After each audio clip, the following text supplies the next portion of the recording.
All right. That's it. Ooh. We're on. Welcome to the special Will's birthday bash recording. You guys are seeing this on Tuesday as our normal timing. It is Will's birthday right now. Everybody at Will in the Discord chat. Oh, Happy no. birthday to Will. Why did I even tell Send them you? out. It doesn't matter. My birthday doesn't matter anymore. Once you have kids, your birthday doesn't matter. That's what What do I you mean? realized. It does matter. It's their birthday party. Well, They for want the kids' birthday party, yes. the balloons. I was gonna say the pillow. I don't know why. The pillow? I would love a pillow. Right? All right. Well, we're trying. So we're doing this differently. We're recording this. So I'll just give a shout out to Jeff in the chat. Way to go, Jeff. Always here. If you're not here, tell us how our audio is. Tell us how our audio is. Audio's good. Great. Thank you. Thank you. All right. Well, what have you been playing this week? If anything, I know you played some bad decks against me at newbie night. Was that technically newbie night? We were watching the circuit. Yeah. I called you in for newbie night. You didn't realize it's okay. Don't worry about it. It wasn't all bad. There was some decent stuff. It was in there pretty too. rough. No, you're right. No. We did end it off with a good game. You started it off with a ridiculous game. Well, You're all what was it? 40. It was 40 called shots. 40 called shots because called shot is broken. But yeah, it didn't work out, did it? No, it didn't. No. I think we're good. I think call shot's good. I don't think it's broken. Fair. Yeah, that's it. I don't know. There's much argument. Like it's really not. Like it's so you have same energy at 2 chi higher does 1 more damage to everything. Yeah. 2 chi lower does 3 damage to one thing. I think it just replaces a lot of cards. Like that's fair. I agree with that. But I think the cards that it's replacing weren't played very much to begin with. Like, what is the best 5 chi? I assume, let's just say, a technique that was played. Like, I get upset when people play Malefic Shakti because I don't understand why they're playing it. But no, that's the closest thing I would see. But I think like look at where we've come from though, right? Like for like Guided Arrow is a 5 chi card. And it's unplayable. Nobody played it. People would play it for flavor, like, I want to play my Archer deck. And it's like, cool, you did no damage at all. Quick shot. We're sorry. That's the thing. Like, it's quick shot's the same thing. It's not good enough. Yeah. It's just so underrate that just other cards just topple you over if you play them. Wind Slash. No. Wind Slash is your best one. Yeah. Right. So that's a 4 chi for 2 damage. This is a 5 chi for 3 damage. It's on the right damage rate. The scale. I don't know if I've gone over the scale before on stream. I think I have. A 3 chi should do 1. A 4 chi should do 2. A 5 chi should do 3. 6 should do 4. 7 should do 5. And 8 should do 6. And then realistically, at that scale, they can go realistically up 1 or down 1, and it will drastically make them cost more.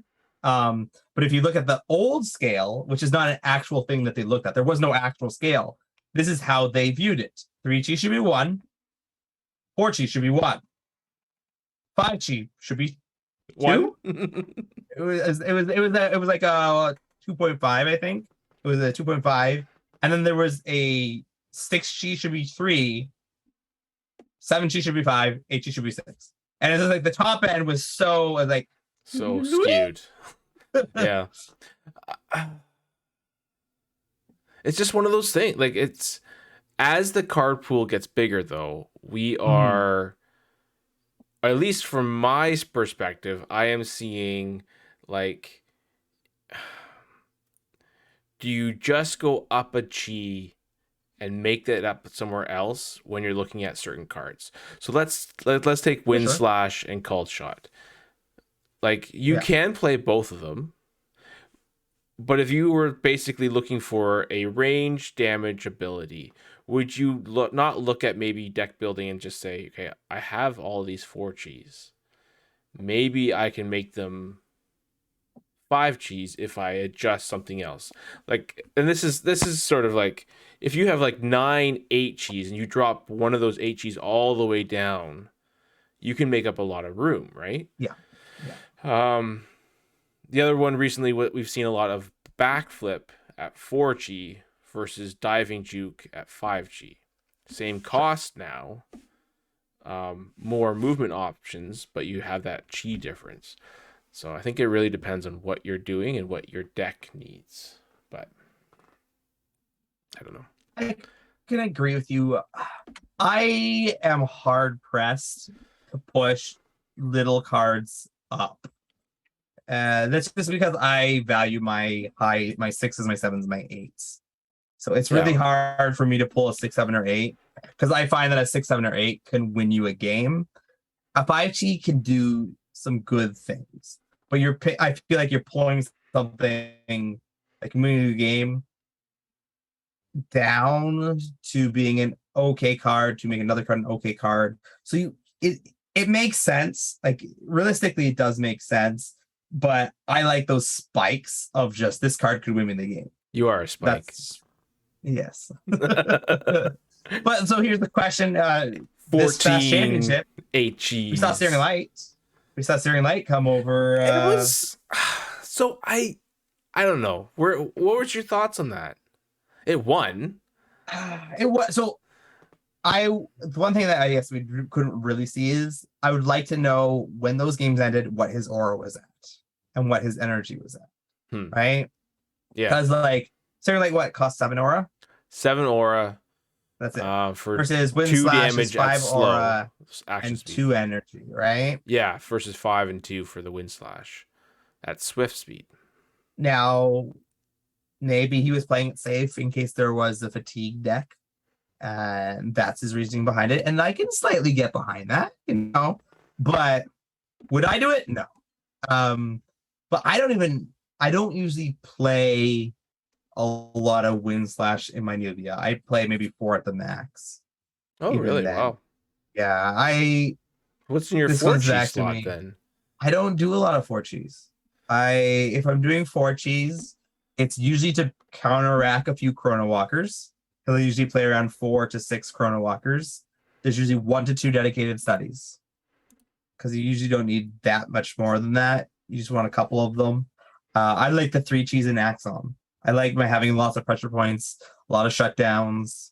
Because that's a 3 chi that can shut down an opponent's big card. Oh, yeah. I guess so. Yeah. So you actually skipped the 4 cheese. That's interesting. I'm just looking at I'm just lighter on them. One of the decks. Yeah, this one has 8 Wind Slashes in it, but you would probably drop down a couple more 3 cheese than what I have to gain either another 6 or 5 or whatever, I guess. Yeah. That's interesting. Yeah, right. So this deck it really is what you value, right? Let me put it up on the screen. I'm very much a control player. Right. And like a lot of my victories come from me understanding my opponent and what they're going to play. So this is the 1, 2, 3, 4, 5, 6, 7 card deck Nubia, right? So 12 bolts, 10 tsunamis, 6 dedicated studies, 6 Chrono Walkers, 4 pressure point, 4 Cabas, and then the 8 Wind Slash. But you're saying that you'd actually maybe pump up your pressure points a little bit and actually gain probably another 2 tsunamis or 1 more Chrono Walker. You could, yeah, for sure. Easily makes sense. That's interesting. So maybe you don't need that many. But in the deck that we saw, I'm trying to remember what other energy was being used. If you do Nubia, you just use Bolt Shot. You don't need any more other energy. Yeah. You don't need anything else. So you could basically save, depending on how many tsunamis you have. The more tsunamis you have, the more potential you have to burn out. You have to be a little bit more careful with them. But again, if you drop down a few of these Wind Slashes, you could also put a bunch up to cold shots. Yeah. If you wanted to. So interesting that you like the 3 cheese in Axon a little bit better. Yeah. Now From what you've seen, are you still pressure point first, or would you start looking at shutdown main board? So I think there's a lot more powerful spells out of Origins. And the techniques that are played, there it can be done from range. Like I think the number one technique played is the impalement, malefic impalement, which is across the board. From there, called shot, your might not be in the right awareness. Shot, same thing. But then you have your warp. The warps, warp spells or techniques. They warps confuse me sometimes. Whether they're spells or techniques. I think they count as techniques. Warp strike. Let's check it out. It is a technique. Yes, warp strike is. Yeah. I think some of them might be. Are they all? They should all be. Technique. Warping sweep technique. Water warp isn't. Water warp is a cast. Well, yes, is a raw all or a. I don't think there's a reason to not have at least. Well, he wasn't running any dedicated studies, as you said. And I don't think there's a reason to not have at least one shutdown in there. And that's the added in of forethoughts, because I guess we don't have forethoughts. Yeah. Okay. So, because that I can get behind once you've seen your opponent, if they play a lot of spells, swapping it out. But even cast, there's a lot of summons that have casts in the set too now. Yeah, so just for reference, we are talking about the circuit last weekend. Nubia actually took this one against a version or a close approximation of a Tashir deck using Tigers. There was some other stuff in the Tashir deck. Landmines was one of the big things that we saw. I think they were being used fairly well. Definitely the 2 energy cost or 2 energy reduction of Tashir definitely helps with the landmine cost. I'm not a landmine. Are you a landmine fan? No, I'm not a landmine fan. Honestly, if I get the only time that I like it is if I'm guaranteeing that it's going to go off, right? Mm-hmm. That's to do that. You have to play more of like a gimmick or more of like a sort of a meme type deck to make it actually work. Yeah. And then that's just fun, right? We definitely saw people maybe not understanding that even though the landmine's on the board, if you kill the landmine before you move off of it, or if you kill it in response to the trigger, then nothing happens. Yeah. There's too many ways to play around that. I'm mostly a summoner style player, right? So I play mostly summon decks, right? So I always have, a 2/1 or even, an out of position 3 damage, 4 damage creature that can just putting a landmine gives it a roll, gives it something to do, right?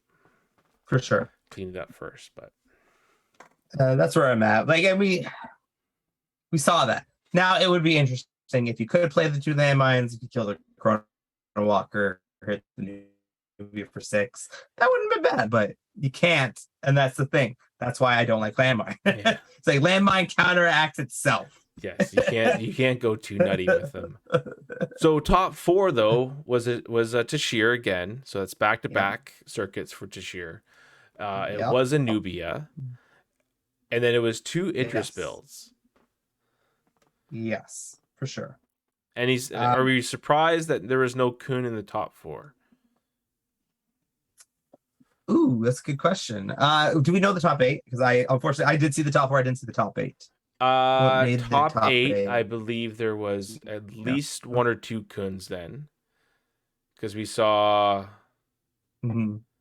I think we saw an Idris versus Kun. Mm-hmm. That got into the top 4. There was a Bazin in the top 8. Yep. There was. That's 3 of them. There was another Nubia? I believe so, another Nubia. Yeah, I think there was one more Nubia. Actually, I have this. Why am I guessing? I'm going to say this. I don't know if I've ever said this.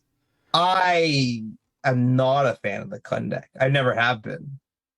Not the one top 8 was 3 Nubias, 2 Idris, 1 Tashir, 1 Kareen, and 1 Bazin. 1 Kareen.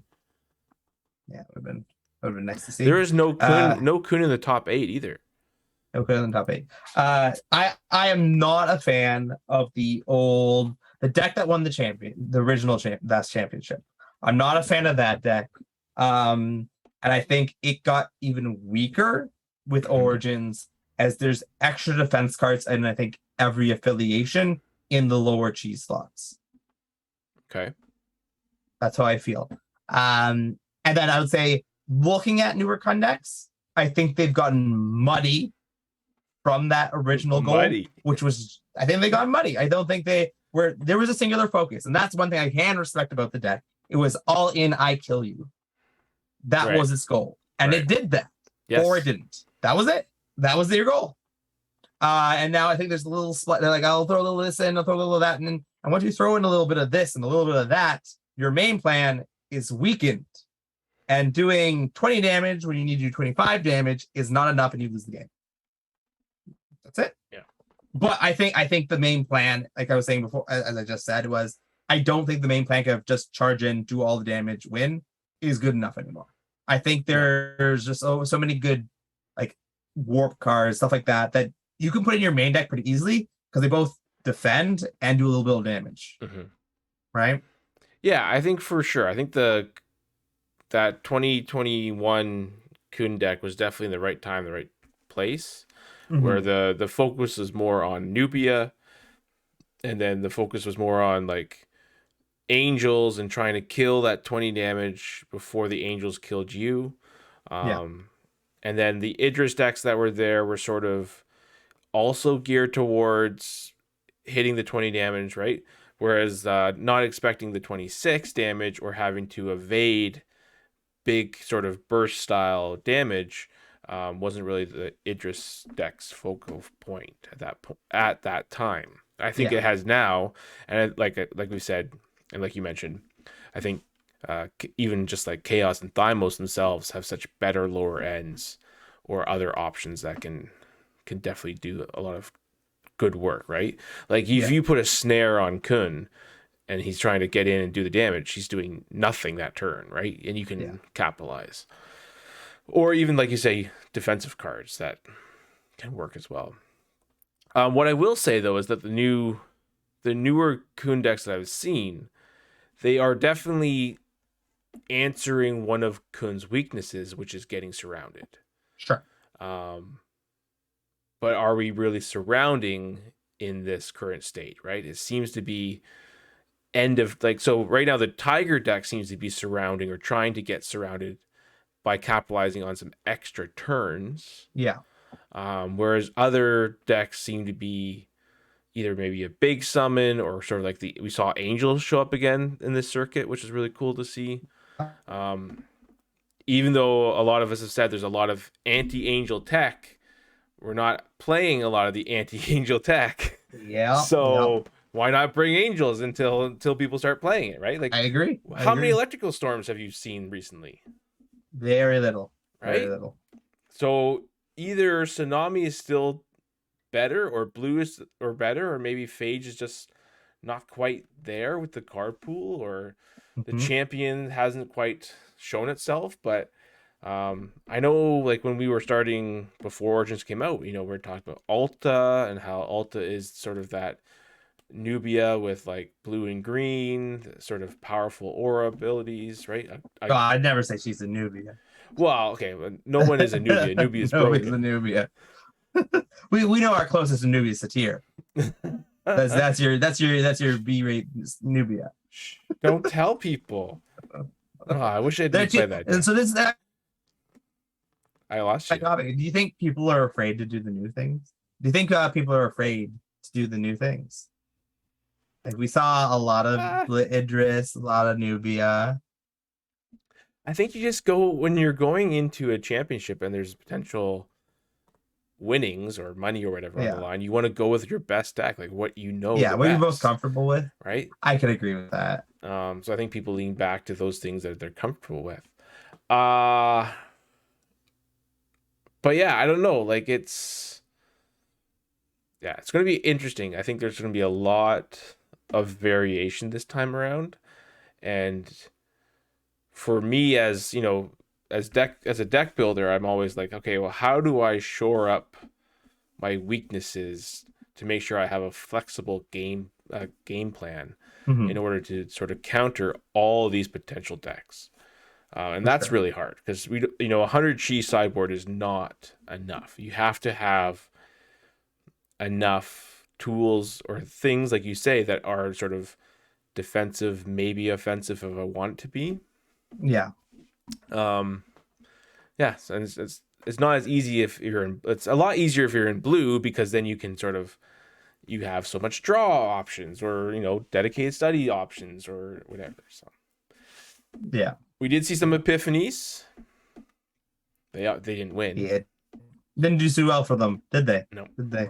I think have you talked about your new perspective on epiphany? I think we did in that stream, but I'm kind of with you on it.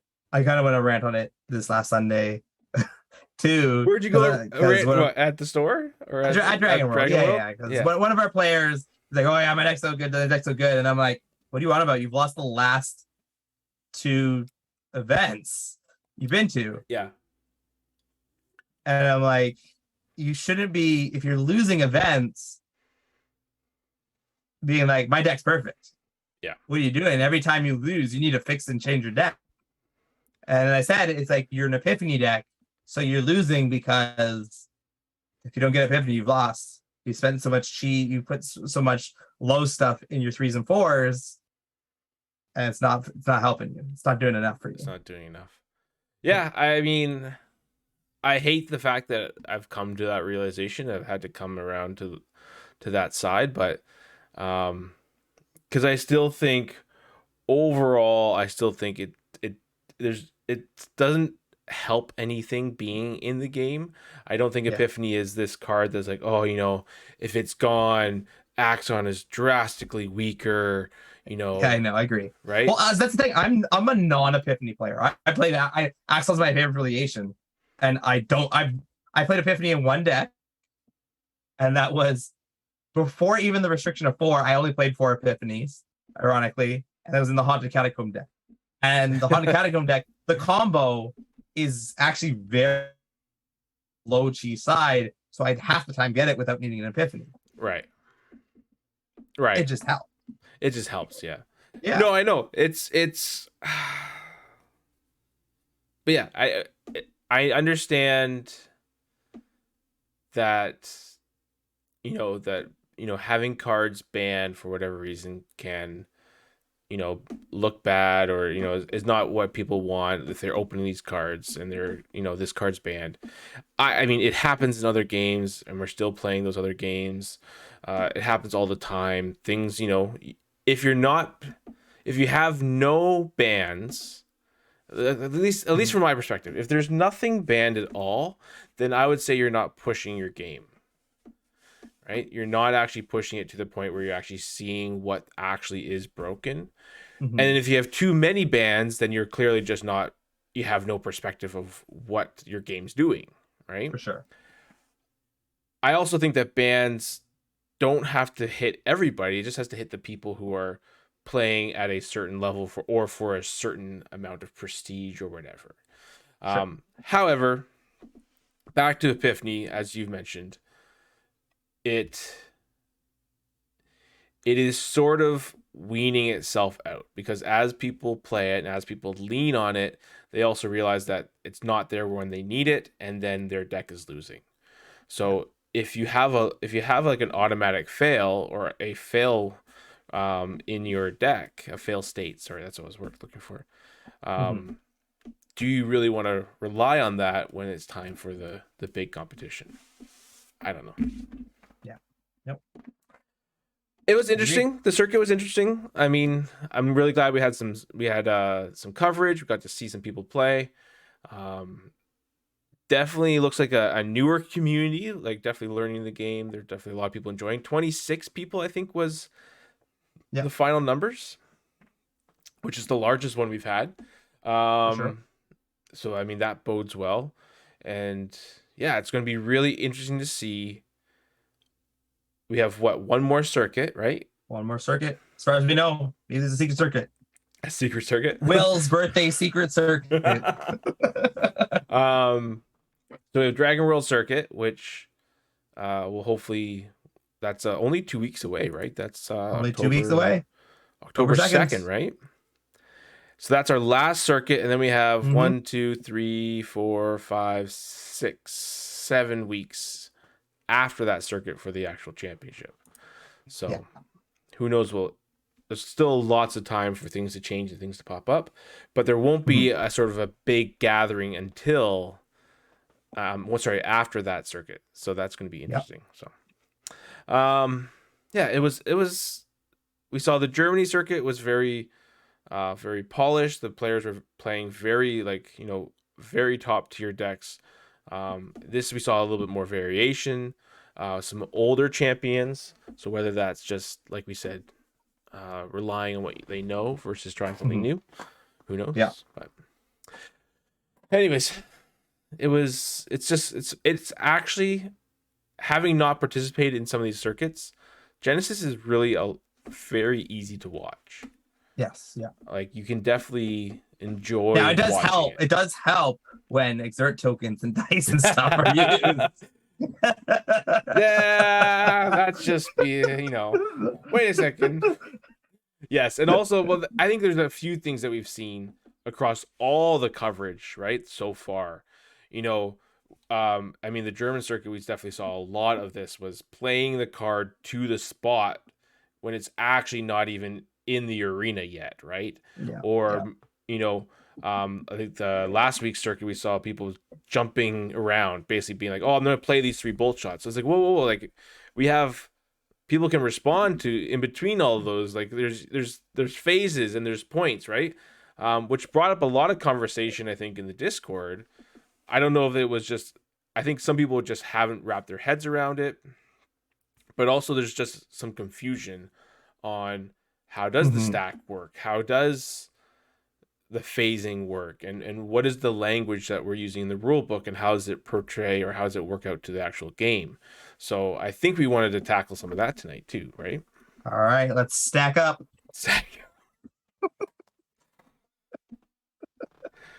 There you go. That's I have no response to that. There is a single stack. Stack doesn't change. There's just different phases, and sometimes the stack acts differently in those phases. That's the basics of it. Correct? Would you agree?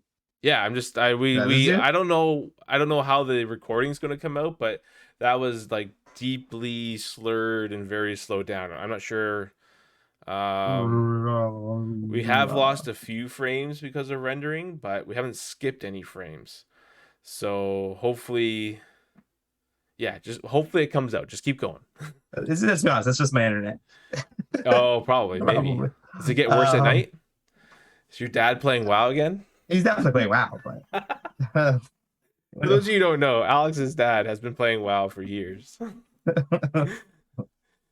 Hardcore WoW fan. How do you want to talk about the stack? Do we want to talk about the stack in general? Do we want to go through the phases?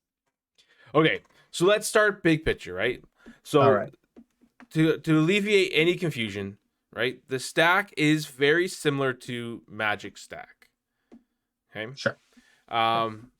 Basically, as the abilities come into the stack, so as we play abilities, either player or a summon or whatever plays an ability, it gets added to the stack.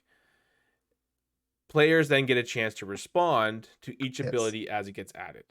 Unlike Magic, you do not get to hold priority. Whenever you play a trigger, whenever you play ability or your trigger goes on the stack, your opponent gets the first chance to always respond. Right. You do not get to hold it. You can't hold your priority. That is one difference. Yeah. As the abilities get added, each player gets a chance to respond. You can respond to your own ability only if your opponent passes, right? Yep. Then, last ability added to the stack is the first ability to resolve. Yeah. And then it comes back down. But instead of it all resolving at once, as each ability goes off, you can then add more abilities back on. So it is a single stack. The other difference is that the game does not require the stack to necessarily disappear, go away, or close, different terms used by other games. The stack is just sort of there and can be used at any point, because the stack in Genesis allows the players, because again, Genesis is very thematic, right? The champions are moving around inside the arena with their summons and their abilities, and they're fighting really fast, not over an hour. They're fighting to the death as before they run out of energy, right? That's the whole idea. Start strong, struggle when you start getting tired and weaken out, right? Yeah. But as players, we're not going to interact at that fast or in that moment, right? So we need to slow down the game so that the players can interact with each other. Yes. So the stack is always there. It's a single stack, okay? Yeah. So let's then, why don't you go through the phases? So I think the most important understanding, if the stack is always there, why can't I necessarily play on the stack at any time? Because you can only play on the stack at certain times. That's the main difference. So when you start a round, there's only Nubia that has an immediate trigger. I believe anybody else, nothing else. Dash. Oh no, Kuhn's a turn. No, round. Sorry. So immediate round, but that is an immediate, so you can't respond to it. You cannot start a stack. That's going to end. It's immediately going to go to the first turn. There could be a start of a turn trigger if you're using a break or something like that.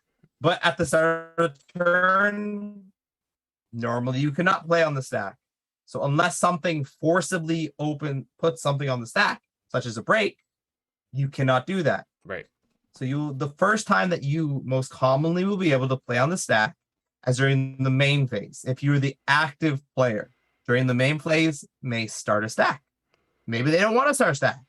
I don't believe well, you might need to cut this out. I don't know if I'm actually right. I was gonna say if a main player just chooses to skip, go straight to end phase, does the opponent get a chance to, does the stack even need to open? So if it doesn't need to open, but there's still a chance, again, it's always open, right? So if let's just say, if I take a 2-1 fire cub and I go 1-2 moves, go to my end phase, right? And that fire cub ends up in a spot where my opponent can interact with it. When my fire cub exerts, there is still a last chance to be like, okay, my active combatant, the fire cub, has ending its turn. Do you have a response before the end of turn? Right? And then they can play out their response and I can do it. So yeah, I think I confused myself a little bit there, but that's okay. I was like, I got lost in stack world. But what I was trying to say is, in the main phase, once the stack is clear, if an opponent says they're not doing anything in the main phase, is a double pass priority required? That's what I was asking. Mm-hmm. This is recording because for some reason I'm drawing a blank right now. I can't actually remember the answer right now. So when you're in the end phase, right? No, not in the end phase. I'm in the main phase right now. I'm in the main phase. It's an empty stack. So if you're in the main, so if I go, okay, so if I take my summon and I go one space, I'm in the main phase, choose to do nothing and go to exert, I'm still choosing to skip the phases and go to exert. Then once that's been declared, then the stack, there's a double pass at that point. So there is never really a double pass in the main. Yeah. Because it's just in the Swift step. Step, right? Because the active combatant will choose to go to their exert phase first. Yeah. Well, so they go to I believe it is named the end step, right? End step, and then within the end step, you have the Swift, the exert, and the cleanup. Yeah. I think it's the other way. Now you're screwing everything up. This is where we lost everybody. Oh, should pull up the rule book. Yeah. You can edit this, right? I'm not doing any editing. No, this is just watching you crash and burn. This is your topic. Not my topic. You said you wanted to go over the stack. The people wanted us to go over. End phase is Swift step. You are correct. Swift step, exert, and then cleanup. Yes. Yeah, we had to change. We had to make that, or that had to get changed because There was too much of, I'm going to exert. Oh, now that you're exerted, I'm going to play an ability. Haha. Yeah.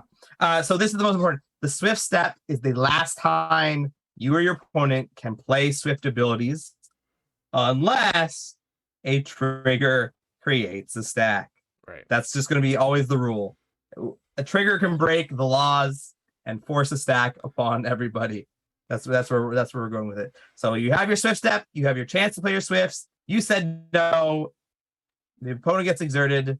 If there is something that says it's really just the cleanup step that we're looking at. If there's a trigger that activates in the cleanup, yeah, that's your only chance to be able to play something after somebody's gotten exerted. Yeah, and I think just to reiterate that in a different way, normally the only thing that can start a stack by playing an ability is the active combatant. Yeah. Right? The summon or champion that is currently taking their turn after the move phase is what's known as the main phase. At that point, that combatant, that summon or champion, can start as many stacks or can add to this stack. I guess that's a better way to say it. Can add to this stack even if it's empty and there's nothing there. Any other time outside of that, there has to be a passive starting of the stack. So a trigger ability has to open it or allow there to be a response. Otherwise, the only time that your opponent and you can respond when the stack is empty is in that swift step of the end of turn and end of round. Yeah. Because those 2 points is sort of just it's more of a tactical interaction point, right? Something is ending its turn. You may want to do something at swift speed to start your next turn, or you may want to move to get into a better position. So the game allows you to take tactical advantage at the end of each turn. Yeah. Yeah. Once everything is exerted, there is a possibility you want to wait till everything is exerted at the end of the round. And again, that's another opportunity to take tactical advantage.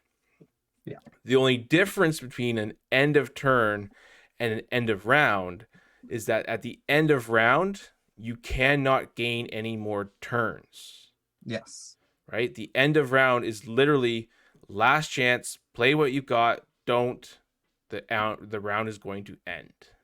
Your blitz, your adrenalines, they're not going to help you gain another turn. No. You could, if you were in position and you played an adrenaline at the end of round, you could then pay your exert cost again. Sure. Yeah. But you wouldn't be able to play that adrenaline and play your ability. So something else has to happen there. And this is where it gets really tricky, because end of round, I can play a swift ability. Right? I can play, I would have to do it correctly, you'd have to play a swift ability, then play the adrenaline, unexert, do your ability, do your own champion's ability in response to the first ability you played, right? Because if you just did adrenaline, the adrenaline would come off, right? You would unexert, but then the end of round would just happen. Yes. Right? Yeah. Again, you cannot play abilities. You cannot pay the cost of abilities until the ability is resolved. That's what I'm trying to say. Right? Like the adrenaline does unexert you, but by playing the adrenaline, you don't unexert right away. Does that make sense? Yes. You're saying you need adrenaline to resolve so that you can then play something else. Yes. Is that what you're saying? Yes. Got it. Yeah. Yeah. Or I think your the thing that we're opponent missing has to there. go too. Yeah. Just because I was asked about, I think adrenaline's an interesting topic. I'll just run it over quickly because I was asked this question today.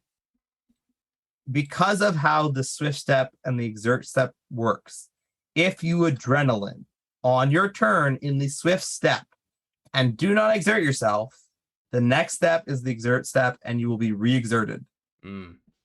Mm-hmm. That's it. So if you want adrenaline to work, you need to do it on an opponent's turn after you're already exerted, or if you have another summon to go, something like that. Just don't do it on your turn. It's Right. the best I can say, yes. Unless you're just doing a basic attack with it. Yeah, the rule of thumb is adrenaline. For you to take advantage of adrenaline, you want to do it on your opponent's end step or end phase of their turn. Yeah. The end phase of an opponent's turn will give you both another turn by unexerting your champion. Yeah. Same thing with the Ajna Tiger, right? The Swift Beckon.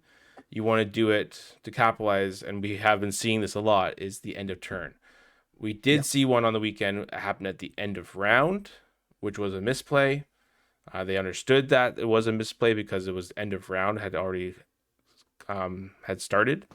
But yeah, there are these little weird edge cases, which makes it really kind of unique or a little bit maybe more difficult. But overall, if you're outside of the main phase, something has to open the stack, or you have to give your opponent a chance to respond if it's your main phase. The other thing is that there's some debate on was the satyr trigger. Yes. Okay. So okay. The main thing you need to remember that when we talk about when a stack is opened in a space where you cannot play abilities, once that stack closes, it's closed. You can't start new abilities. You cannot play cards in that phase because there's that empty stack in a phase where you can't play abilities. So at the end of the round, when Satyr's reinforcement goes on the stack, let's just say she summoned a blitz thing. The creature gets onto the board. It has a trigger. It's going to force a stack to reopen again. Mm-hmm. Now there's a blitz trigger onto the stack. You can play stuff while the blitz trigger's on the stack. Stack empties, the blitz trigger goes off. The stack is now completely empty. We're ending the round. You cannot play abilities. We're in a phase where you cannot play abilities. Yeah. And you start the next round. So what are some things that you could do? So if you were Satyr and you played, does Satyr even have a blitz summon anymore? No. That was in Future League. So Satyr had a blitz summon in Future League, and it was very strong. So it ended up not making it through. But so what we're saying is that, okay, so reinforcements comes onto the stack at the end of round. As the opponent, they can respond to the reinforcements. Sure. Yes. Right? Yes. Yeah. Once the reinforcements resolves, the summon comes in. If that summon has no other triggers, there is no other chance to respond. You cannot respond once the summon is in the arena. Yep. That came in from reinforcements, because it would be reinforcements, it resolves, end of round. Yeah. There's no other opportunity. If it was, let's say, for example, Satyr was in Thymos and they played a Baruch at the end of round. Yeah. The Baruch, they could respond to the reinforcements. The Baruch comes in, because it has a enter the arena trigger, the blitz goes on the stack. Your opponent could then interact with that Baruch at that point. Yeah. The short answer is your summon from Satyr is protected till the next round. That is the short answer of it. The only chance that's going to happen is if you're playing like an emergent worm and it's forcing a stack and your opponent can kill it. Pretty much it. Yeah. So one of the other things, again, one of our favorite cards, right, that we like is Malicious Persuasion. Sure.